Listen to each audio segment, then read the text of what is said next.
Today's Tuesday the 30th of July. We start off with oral questions. The first is Liz Craig to the Minister of Health about announcements are made about dialysis and cardiac facilities at Middlemore Hospital.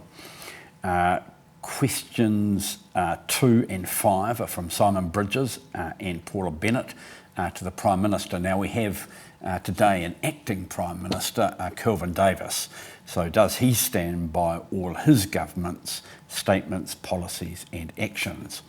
Then Michael Woodhouse to the Minister of Health about the Cancer Action Plan.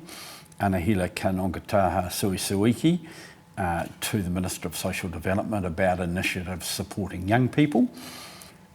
Question 6 is Paul Goldsmith to the Minister of Finance about artists in schools and the relative value of that compared to cochlear implants. Deborah Russell to the Minister of Revenue about the auto-calculation of tax refunds for individuals. Judith Collins to the Minister of Housing about the Kiwi Build Reset.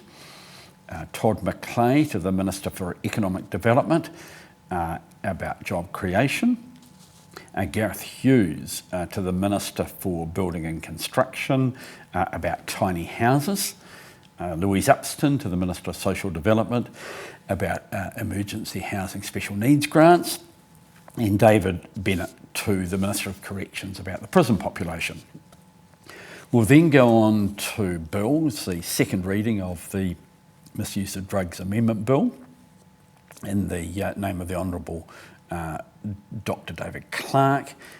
This is mainly focused on the classification of some drugs and around the discretion for prosecution for possession.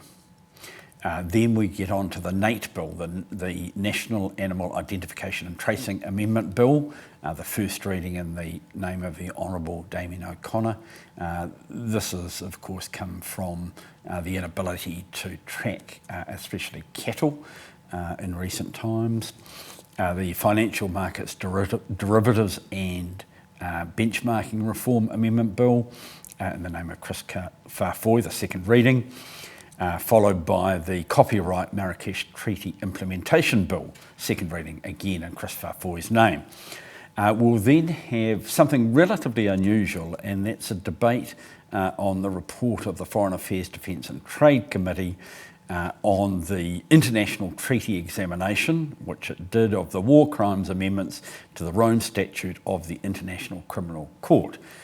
So what often happens when we have treaties is that they go to a select committee which does an examination and does a report which comes back to the House. If there's any time left after that, we'll be doing the Privacy Bill, the second reading continuation. We've already started it, and that's in Andrew Little's name.